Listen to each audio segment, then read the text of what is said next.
বিজেপির মণ্ডল সভাপতি এবং জেলা সভাপতি নির্বাচনকে কেন্দ্র করে দলের মধ্যেই জটিলতা সৃষ্টি হয়েছিল। অবশেষে সেই নির্বাচনে অনুমোদন পাওয়া গিয়েছে বলে জানতে পারা যাচ্ছে। আপনাদের জানিয়ে রাখি, গত 6 তারিখ থেকে এই নির্বাচনের যে প্রক্রিয়া, সেই প্রক্রিয়া বন্ধ ছিল।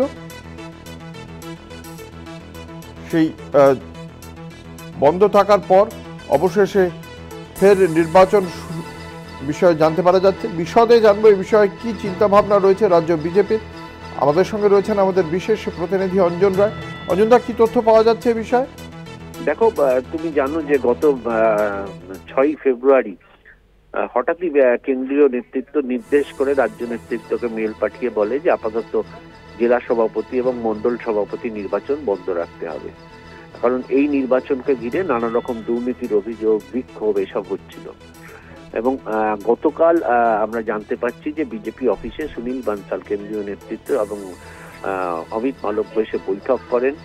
বৈঠকে তারা সবটা শোনেন। শোনার পর তারা সিদ্ধান্ত নেন যে আগামী 16 তারিখে থেকে মণ্ডল সভাপতিদের নাম ঘোষণা করা যাবে এবং 25 তারিখ থেকে জেলা সভাপতিদের নাম ঘোষণা করা যাবে। অর্থাৎ নির্বাচন প্রক্রিয়াটাকে আবার তারা শুরু করতে বলেছেন, কিন্তু কেন্দ্রীয় নির্দেশ মেনে নির্বাচন করতে হবে, যা নির্দেশ আছে।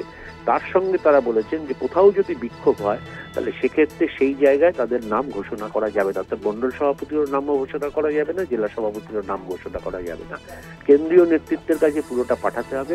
পাঠানোর পর সিদ্ধান্ত নেবেন তারা, তারপর ঘোষণা করা যাবে।